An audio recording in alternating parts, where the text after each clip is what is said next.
Jeff, I want a divorce. Uh-oh. A divorce from sugar of my diet. Oh, I thought you were saying, does Liz know? No, You go in public with her. She listens every morning. I want to divorce myself from, unhealthy food. You want to end your relationship with bad food? Yes. I do not. I want a divorce. I do not. Well, that's partly what we're talking about today. Yeah. Yeah. So he's Chris and I'm Jeff, and we're the Bible guys.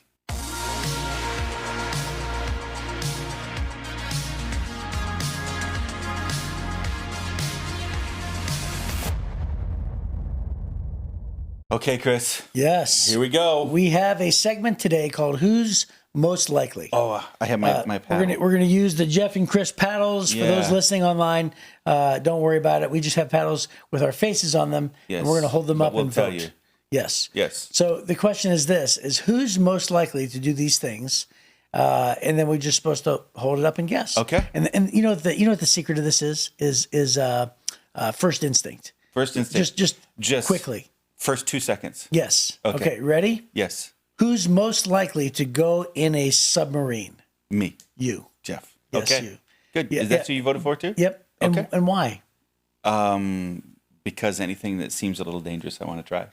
Yeah. And I am deathly claustrophobic. Oh, are you? And I'm not sure how I would react knowing that I was in the depths of the ocean in a tiny tube. I would totally do it in a heartbeat. Yeah. Okay. All right, here we go. Who's most likely to speak multiple different languages? I don't know. I'm terrible at languages. I would say me. You? Is it you? Yeah. Yeah. Okay. I speak Pig Latin. Do you really? Yeah. Wow. Ude, uye, inkte, ate, uye, udke, urnle? Oh, wow. Your mom must be so proud. Yes. Do you know what I said? No. Do you think you could learn? Oh, yeah. Do you remember The Office Yes. where Pam hated Pig Latin? Yeah. And Andy wanted to ask her out, so Jim's like, oh, just ask her out in Pig Latin. Yeah. It's really fun. So I know my name in Pig Latin. F.J. Oysterfay. Oh, wow. Good job. Udge obje. Yeah, great. All right, here we go. So who's most likely, oh, excuse me. I'm sorry. That's the one I just read. Who's most likely to take up photography as a hobby? Oh, boy. I take a lot of pictures. But you? We You? both voted I said ourselves. We both voted ourselves. Yeah, let's look at our Instagram pages. Yeah. Well, I mean, I see. Because it's not interest. You're saying like actual habits. Because I don't take a lot of photos, but I've always thought that I'd like to. You take good photos? I do take good photos, Yeah. but I just don't take them often. All right. My Instagram is Jeff Forster 71. Oh, look at you. Yeah. Have you ever looked at mine? Mine is Zarbs777. Yeah, I'm telling you, man. It's pretty cool. I have some great ones, but I'm not going to show it to you now. Okay. Okay. 4, there's only 2 more. Who's most likely to win a game of pickup basketball? You. That's me. Yep. That's me. And I really don't love basketball, but I'm not bad. Are you a at good it. shot? I'm decent. Yeah, you beat me in the last pickup game that we played. Yeah, so that's why I said that. Yes. I just don't have a shot. Yeah. Yeah. Yeah, I'm a decent shot. I could dunk when I was in high school. Could you really? Yeah, I could dunk a volleyball and I could palm a girl's basketball and dunk that, but I had to bounce a men's basketball off the backboard in order to dunk it. I could dunk a donut Yeah. today. Yeah. But I can't dunk it anymore. Right. Right. Yeah, for sure. I have like an anchor now that holds me to the ground. I can't fly like I used to. That's funny. It was back in the old days. And last one. Who's most likely to eat a hot dog with ketchup and mustard only? Not me. Not me either. Yeah. Desiree. Yeah, let's vote for Desiree. Let's vote Desiree. That's so funny. That's right. That's so great. Yeah. Okay. You're like I'm not even voting for that. It's not me at all. Yeah. And no. If I'm at a ballpark, I recently went down to the Hall of Fame like last week. And we actually saw the Browns play the Jets in the preseason game. The Football Hall of Fame. Yep, and we got a hot dog. Okay. And I said, "Do you have any relish?" They're like, "Oh, we're out of relish." "Do you have any onions?" "No, we don't have any onions." So all I had was mustard and ketchup. Sure. Yeah. So I did, but I didn't like it. Yeah. I mean, I'll do it if that's what we have. That's what I'll do. I love get a good sausage at a ballpark. Yeah. With onions and peppers. Oh yeah. You know, like the grilled onions and peppers, and then just one line of mustard. Like that. That's it. Just one line. Love it. Love it. Sounds great. Yep. Okay. Now I'm hungry. Yeah. So Matthew chapter 5, we are talking about today 3 topics, right? Lust, divorce, and vows. Yeah. Yes, so our adultery. listeners are so glad that they tuned into this one. It's like, Well, Jesus said it, so we got to talk about it. okay, kids. So Jeff and Chris are done with their game. It's time to turn the podcast off. Yeah, this would be G. This would be G-rated. PG rated probably. Yeah. So Matthew chapter 5, we're continuing. This is a part of the Sermon on the Mount, Matthew chapter 5, 6, and 7. And he says this. He says, "You have heard that the commandment says you must not commit adultery. But I say, anyone who even looks at a woman with lust has already committed adultery with her in his heart. No. So if your eye, even your good eye, causes you, as opposed to your bad eye, your good eye, even your good eye causes you to lust, gouge it out and throw it away. It's better for you to lose one part of your body than for your whole body to be thrown into hell. And if your hand, even your stronger hand, causes you to sin, cut it off and throw it away. It is better for you to lose one part of your body than for your whole body to be thrown into hell." Okay, well, that's tough. Yeah, that's a heck of a visual. Again, right there. not very seeker sensitive. Right. Matthew chapter 5:31 says, "You have heard the law that says a man can divorce his wife by merely giving her a written notice of divorce. But I say that a man who divorces his wife, unless she has been unfaithful, causes her to commit adultery. And anyone who marries a divorced woman also commits adultery. You have also heard that our ancestors were told, 'You must not break your vows. You must carry out the vows you make to the Lord.' But I say, do not make any vows. Do not say, 'By heaven,' because heaven is God's throne. Do not say, 'By the earth,' because the earth is his footstool. And do not say, 'By Jerusalem,' for Jerusalem is the city of the great king. Do not even say, 'By my head,' for you can't turn one hair white or black. Just say a simple 'Yes, I will,' or 'No, I won't.' Anything beyond this is from the evil one." There you go. Okay. Well, he covered some miles on that one. I think you should just take all these topics, and I'll just nod in agreement. Well, the bottom line is this should be 3 podcasts. Yes, it should. As opposed to 1 podcast. But since it's a devotional instead of a Bible study, yeah, we're just kind of surface talk. yeah, for sure. Yeah. So first of all, we're just wanting to continue the idea that when Jesus was saying, you've heard that committing adultery is a sin, and you're going to have judgment. But I'm telling you that even if you lust after a woman in your own heart, you commit adultery. And by the way, I remember in my conservative days when I was going to a very conservative church, I remember the swimsuit. Shouldn't you say fundamentalist? Sure. Instead of conservative? Sure, fundamentalist. Yeah. When I would, the Sports Illustrated swimsuit issue, I remember walking into the grocery store, and back then there was no internet, so it's like magazines or nothing. Oh, right. And it's like, oh, there's the swimsuit issue, and I remember glancing at the cover, and then I was with my youth pastor, and he goes, "You just committed adultery," and I was like, I just looked at the cover, didn't run over and pick it up or anything, Mm-hmm. But it was just one of those things where it's like you can hear it at face value, and understand like, wow, like. That apparently stands out above all the other sins, because it's equivalent to adultery. And what Jesus was really saying was, he was saying, don't think you're righteous just because you don't commit adultery, because you're not above anybody else. But no, let me change that. I didn't say that the right way. It's the idea that righteousness. Where's he going with this? Righteousness can get you to heaven, right? That's that idea that Jesus is bucking. Right, the belief that you can behave in a way that will get you to heaven. Right, and what he's saying is, if you break one area of the law, you break the whole law. That's right. That's what he's saying. So don't think you're more righteous just because you don't commit adultery, because when you lust, you break the law just the same. Right. So yesterday we talked about we tend to differentiate between the spirit of the law and the letter of the law, and Jesus is saying both the letter and the spirit we're being measured by. Right. So do you remember a couple of days ago, maybe it was a week or two ago, we talked about when you read Paul's writings, it was when we answered that question. Remember about Stump the head Pastor. coverings? Yeah. And when you read Paul's writings, you have to read the whole passage because he'll start off with an idea, then he kind of talks about all the ideas, and then he summarizes the idea. This is a Middle Eastern thought process. It's what Jesus is doing here. So Jesus starts off talking about being salt and light, and then he pivots into he's talking about the Pharisees a little bit in the law, and then he goes, "I didn't come to abolish it, I came to fulfill it." And then he goes, You've heard this, right? You've heard that your ancestors said, don't do this, or you've heard that the law says this. So he talks about anger, he talks about lust, He talks about divorce. He talks about vows. In a minute, tomorrow, he's going to talk about revenge. He's going to talk about loving your enemies. All of these things, what he's doing is he's still building the argument that it's not possible to fulfill the law. And then what he does is he chooses 5 of the big law ideas and says, you think you fulfill the law just by not doing the bad thing.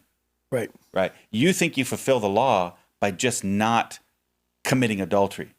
But lustful thought is in that same vein. It's in that same idea. It's in that same concept.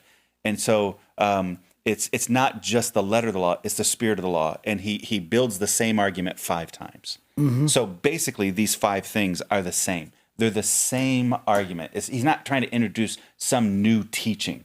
Right. Right. What he's trying to say is, you think that, okay, you ever hear the story? Here's the best illustration I can think of this. You ever hear the story about the little boy who's jumping on the couch? And his mom says, you sit down. And he's like, I don't want to sit down. He just keeps jumping. And she said, you sit down right now or you're going to get a spanking. So he sits down, folds his arms, he's all grumpy, and he says, I might be sitting down on the inside, but on the outside, I'm still jumping on this couch. I might be sitting down on the outside, but on the inside, I'm still jumping on the couch. So was that obedience? No, he wasn't obeying. He obeyed physically, but he wasn't obeying, mentally or in his heart. Right. He's rebelling in his heart. He's right. So rebellion is still sin, right? And that would be the issue. And so what he's trying to say is, it's not just outward behavior God's paying attention to. God's paying attention to the heart. He's paying attention to what's on the inside. So in this passage, in the notes here, and I mentioned this to you earlier, Jesus emphasized that if the act is wrong, then so is the intention. That's really it, right? It's the intent of it. So noticing a beautiful woman for a man is not a sin, right? It's what is the intent? If the intent is, if I could, I would. Well, now you've crossed the line into the lust, and it's essentially at the same level as committing adultery. That would be it. So it's intent. No, who is it? Benjamin Franklin said, I can't prevent a bird from landing on my head, but I can prevent him from building a nest in my hair. You ever hear him say that? Right. Yeah. Well, you probably didn't hear him say that, but you've ever heard that he had said that. It's the same kind of idea. Things pop up. They come in front of us in our lives, and that's not the issue. It's how do we dwell on it? It's is it, if we could, we would, kind of an idea. And this is what Jesus is trying to say. Mm-hmm. It's really all about the heart and what's on the inside. It's the intent as well as the behavior itself. Yeah, that's great. Yeah. And then he goes on, talking about divorce and a man can divorce his wife by merely a written, but he was really trying to say there's a difference. You're still violating the law. Divorce is wound up in that. And by the way, that is a whole can of worms, isn't it? Sure. There's all sorts of conversations. Well, it's pervasive in our culture. Yeah, and there's all sorts of... But it was back then, too. Yes. Theories and everything else. And then when he talks about vows, right?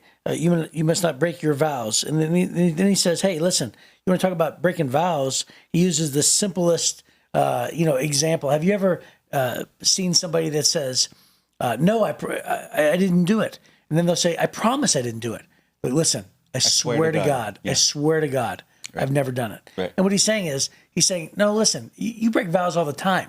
Yeah. He's like, just let your yes be yes, let your no be no, right. And that's it. Right. Right. So a vow, like, I commit to defend the queen for the rest of my life, right. That's a pretty big vow, right? Yeah. Or to watch the Holy Grail until Indiana Jones comes hundreds of years later. Right. Like these are big vows that, that span lifetimes. And he's saying, no, in the same way, it's the same example, right? We make little vows all the time. And so if your yes really is yes and your no really is no, right. And you're famous for that you're a man of your word, you keep your word, you don't need to say, I swear to God. Or a woman of your word. Yeah. You don't need to say, well, I'm talking to you. Right. Yeah. So however you identify, I guess, Chris. But I was talking to you specifically. I made eye contact when I said it. So you're always looking at me. You don't necessarily have to address me. You can talk about people of the world. I thought we were having a conversation. Okay, that's that fine. Our listeners were listening in your mind, that could have been taken both ways. And clearly it was. I can't believe you just said that. It's so funny. So in these days, I guess. Anyways, if you're a person of your word, And Yes. you're famous for being a person of your word. Me. Yes, you Yeah. specifically. Yes. And you're famous for that. Then there is never a need for I swear to God. Right. Never a need. Correct. Because so the issue here is if you have to swear on God, or if you have to swear on the Bible, or if you have to swear on, then what that means is that your character has not been proven to be trustworthy. Right? And so now you're trying to bring some other authority. And how about this? How about we just develop a reputation that when we say yes, it's yes, and when we say no, it's no. And this has been a big part of the American way, for hundreds of years. The idea that a man could sell property with a handshake. That was the idea. That was the ideal for generations. And now, man alive, you can't sell anything without 35 initial here, sign here. You're Right. swearing away your children, your Right. firstborn, all this stuff. Everything is turned into these big, long contracts is because America has stopped being people of their word. Right. And so in this one, if you were a person of your word, you'd never have to invoke God's name to prove that you were really, okay, this time I really am telling the truth. I swear to God. Right. As opposed to, Right. I just always tell the truth. I'm going to do it. I'm a man of my word. I'm a woman of my word, whatever. And I think that if we did that, and that's what I think the challenge Jesus is trying to do there. Just always be honest. Yeah. You don't have to be, using God's name to prove that you're really going to be extra honest this time. Yeah. And There's no such thing as being extra honest. yes. And by the way, again, just like Jeff said, he's taking the sort of the 5 big ideas that are connected to the 5 big, do not commit adultery, do not lie, do not, Right. do not, all Kill. these, do not kill, all these things. Right. The 10 Commandments, it's literally told to us in the New Testament that the 10 Commandments were not given so that we might fulfill them and obtain heaven. They were given to show us that we need God. That's right. We were there. So in other words, literally it tells us the purpose of the 10 Commandments is to show us that we cannot fulfill them. That was it. That to show us how sinful we are. Not Otherwise, just we'd the be 10, all the commandments. the whole law. 613. Yeah, The whole thing. yeah. But what I'm saying is Because it is possible for you not to kill people today. yes, it is possible for Right. So for it's that possible to for you to happen. keep every one of the commandments, but every one of the 10 commandments. It's possible. But practically speaking, we're all sinners and none of us do it perfectly. So we have this thing that I do. I do this thing, and I haven't done it in so long. I mean, talking probably 5 years, where I've never done it since I've been at Heritage for sure. But you ask people to stand up, and you say, "Okay, I'm going to read through the 10 Commandments, and then I'm going to have you sit down when you feel like you violated one of them." Oh, no. Okay, and well, actually, it's pretty funny. Like people are pretty willing to do it. Like, okay, number 1, you shall have no other gods before me, and it's like usually it's only 5% of the room that sits down. Yeah. Right, because they take it literal. Right, like right. they're like, I don't worship a statue. Right, Right, uh-huh. And so it's like then you go down the line, and honor your father and mother. Then you get you get a few a few come down, and then when you get to adultery, it is like, we just Well, just about everybody should sit down and remember the Sabbath. right. That's when I'd sit down. I'd be looking for the one I could sit down on. right. I'm sitting down on that one. The Sabbath. Well, no other gods before me. It depends on what you place as a god. Where are your priorities? Right? Yeah. So I think everybody violates the first commandment. Yeah. Everybody. Yep. Right? So anyway, but it is kind of funny to watch people, respond to that. And if there's anybody standing by the end of the 10th one, then it's like, come on. Yeah. Right? So there's a note, we love promoting the Life Application Study Bible. There's a note in here that says 6 ways to think like Jesus. And this is the best summary of this whole concept, all of these ideas. So a lot of people want to dig in on the specifics, and I don't think that he's trying to give us specifics. More often than not, we avoid the extreme sins like murder, but we regularly commit the types of sins with which Jesus was most concerned, the stuff inside. Right? He's concerned on what's on the inside. In these 6 examples, our real struggle with sin is exposed.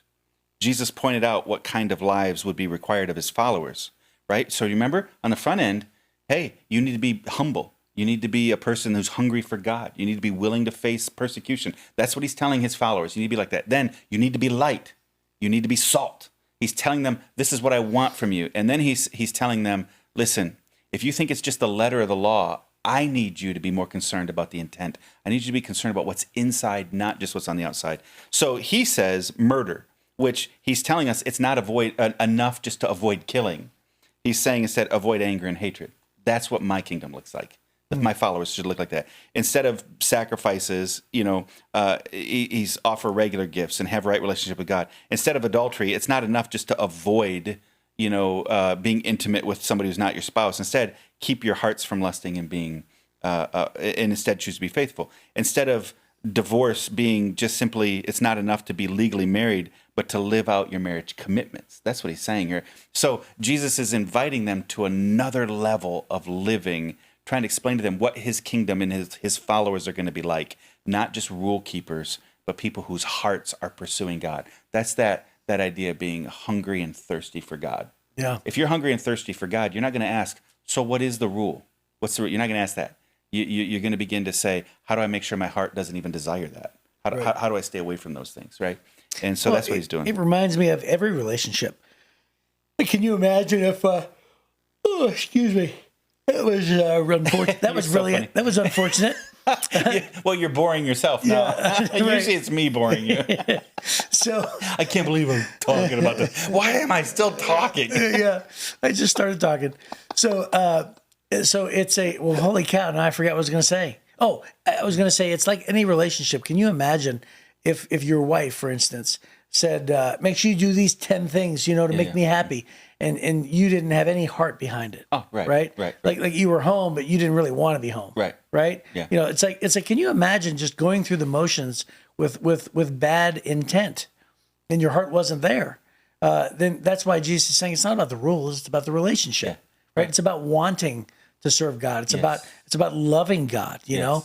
Yesterday we talked about, you had said knowing God, obeying God, and eventually getting to love God.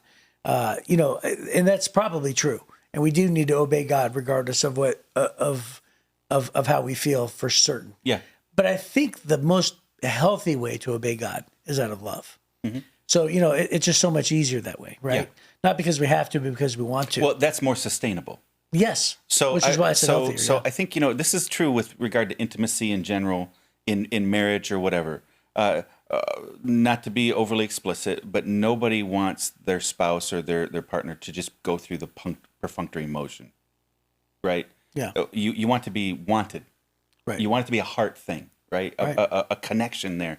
And that's what God wants. God wants the relationship.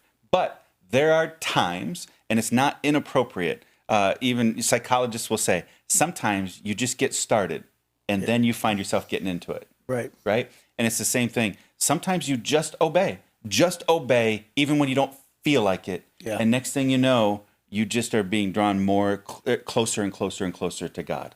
Right? And there's something about that. Yep. So obey always.